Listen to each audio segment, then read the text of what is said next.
अपनी स्कूटी का है।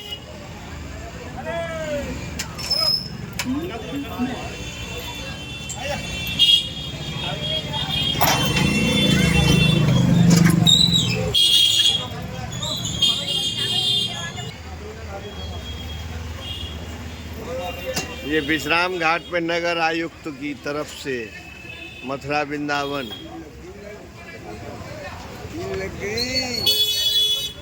इसका मतलब 78 से बाद में यमुना जी ऐसी कृपा कर पा रही है, या तो 78 में ही ऐसी संभावनाएं थी या अब।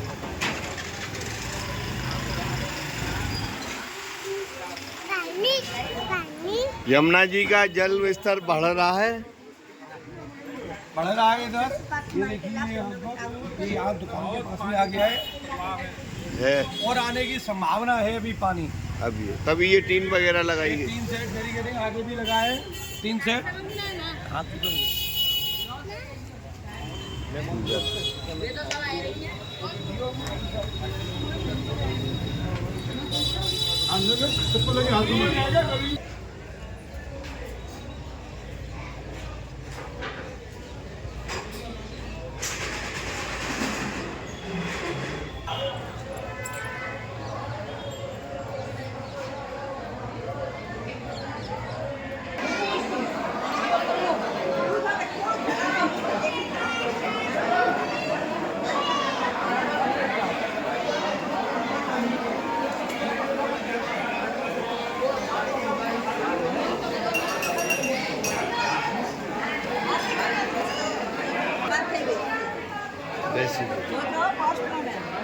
सवारे तो તમે યાત્રામાં હતા હે વિઠલાની, સવારે તો તમે યાત્રામાં હતા, અત્યારે તમે અહીંયા છો યાત્રામાં। ક્યાંથી આવ્યા છો? રાજકોટથી। શું નામ છે? હે શું નામ છે? खुशी। ये शोभा यात्रा में थी।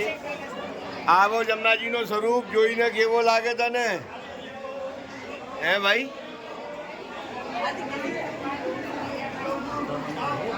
यानी कि अभी कमल डूबा नहीं।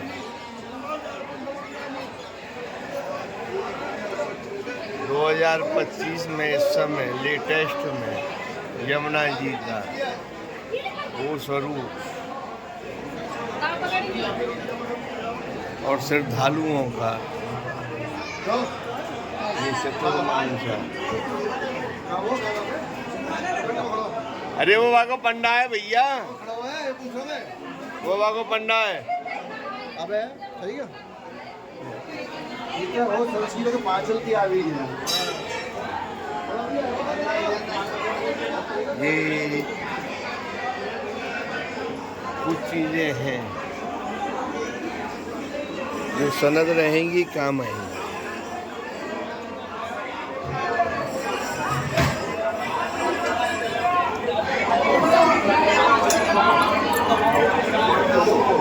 श्री यमुना जी विराजमान और जलगर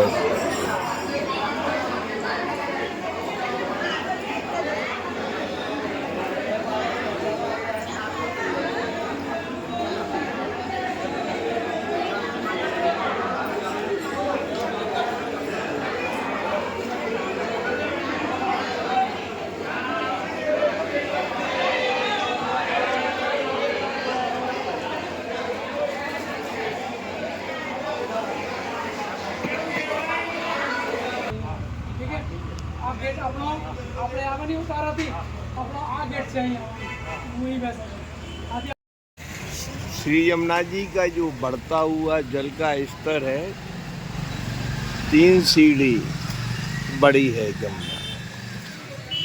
ये जो पगतिया जिनको बोला जाता है, और आज भी लोग इस बरसात में श्री यमुना जी को इस तट पे इस स्थिति का आनंद ले।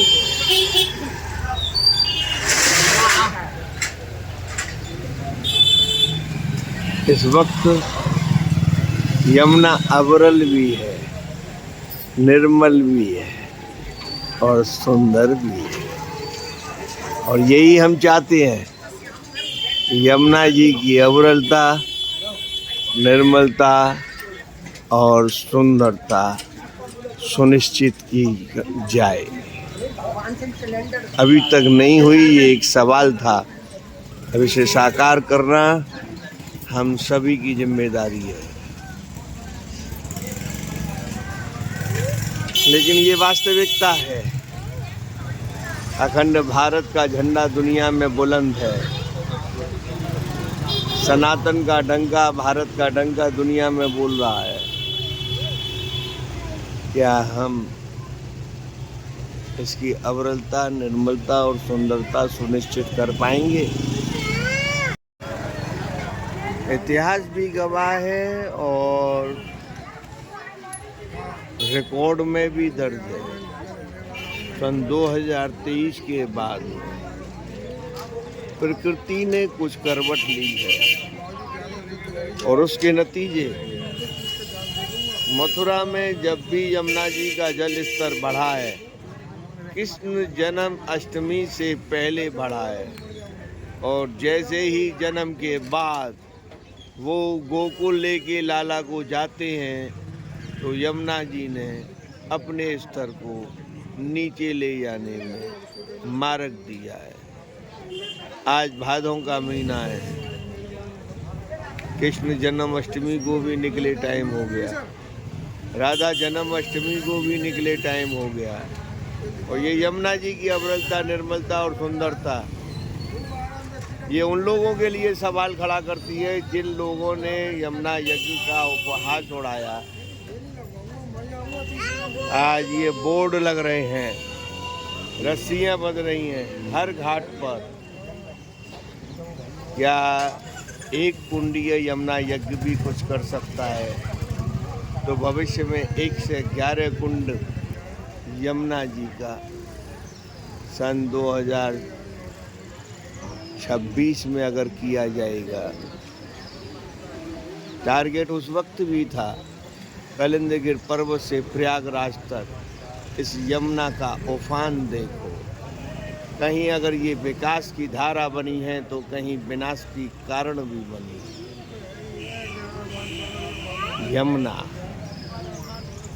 जिन्हें इसे समझने की गलती की, आज वहीं वो सबसे बड़ी तबाही का कारण बनी। जहाँ श्रद्धा है तो वहाँ आज भी आनंदित रूप से यमुना जी कलिंदगिर पर्वत से प्रयागराज तक अविरल और निर्मल अपना रास्ता खुद तय कर रही है। संकल्प पहले भी वही था, मथुरा ब्रज 84 को तीर्थ स्थल घोषित होना चाहिए। ब्रज एक तीर्थ स्थल है, हरियाणा, राजस्थान, उत्तर प्रदेश तीनों मिला करके इसे ब्रज प्रदेश घोषित किया जाए। कलिंदगिर पर्वत से प्रयागराज तक यमुना जी की अविरलता और निर्मलता और उसकी सुंदरता सुनिश्चित होनी चाहिए। ये ही इस यमुना और ब्रज 84 कोस का सरल रास्ता है। 7 निधियों का आना या बुलाना या कल्पना करना, 7 गादीपतियों को तिलकायत के साथ, मथुरा के चतुर्वेदी तीर्थ पुरोहितों के साथ और पूरे ब्रज में पंडा पुजारी और मुखियाओं को तीर्थ विकास परिषद में दर्ज कराना। पोथी दादा पुरुषोत्तम जी, हरी खटपटिया, गिरधर गौरा, तीर्थ विकास परिषद, हेमा मालिनी महोदया, हमारे 5 क्षेत्र के विधायक आगे आए और इसमें संशोधन करें। राजनीति से उठ कर के कुछ अच्छा समय है, कुछ अच्छे फैसले ले लें। इतिहास गवाह है, भविष्य में भी रहेगा। आप कहाँ हैं और इस मथुरा यमुना ने आपको ब्रिज ने क्या दिया है, आप इसको क्या दे पाए? नगर निगम से लेके राज्यसभा तक सब बीजेपी का है, उसके बाद में यमुना ब्रिज को क्या मिला? एक मुकाम तक तीर्थ विकास परिषद मधुबन से लेकर के आज तक कहीं नहीं कर पाया उत्तर प्रदेश में, और उसे आधुनिक बनाने के चक्कर में हाई टेक बना दिया। जो प्राचीन जगह थी या तो वन विभाग को उतार करके वो ज़मीनों पे कब्जा कर लिया गया, या उन्हें ब्रज विकास ट्रस्ट जैसे माध्यम से कब्जाया गया। ये दोनों विषय चिंता के कारण है। मथुरा की भोली जनता है, जब तक नहीं समझ रही है इस बात को, तब तक खामोश है। जिस दिन 7 निधि के ये गादीपति और तिलकायत को ये मालूम पड़ गया कि आने वाली पीढ़ी के लिए ये होना बहुत ज़रूरी है और 2026 के इस यज्ञ में शिरकत करना ज़रूरी है, देश दुनिया को एक नया संदेश मथुरा से देना बहुत ज़रूरी है। सनातन का धर्म संसद मथुरा में लगना ज़रूरी है। माध्यम श्री यमुना जी का महायज्ञ, इसकी अविरलता, निर्मलता और सुंदरता, ब्रज 84 कोष को तीर्थ प्रदेश घोषित कराना, बाकी हमारा कोई उद्देश्य नहीं।